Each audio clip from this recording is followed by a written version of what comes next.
Hi guys, நம்ம ஷாப்ல என்ன வந்திருக்குன்னா செக்குடு காட்டன் ஷர்ட் தாங்க வந்திருக்கு. அது பிரீமியம் குவாலிட்டியா வந்திருக்கு.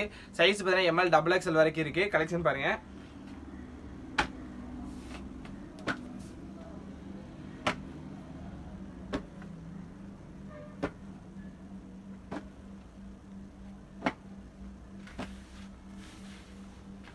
பிரைஸ் பார்த்தீங்கன்னா 4 செட் 1000 ரூபாங்க. ஒரு செட்டோட 250 ரூபா இருக்குங்க. கேஷ் ஆன் டெலிவரிக்கு ஆன்லைன் பேமெண்ட் இருக்கு. மறக்காம பேஜை ஃபாலோ பண்ணுங்க, சப்ஸ்கிரைப் பண்ணுங்க.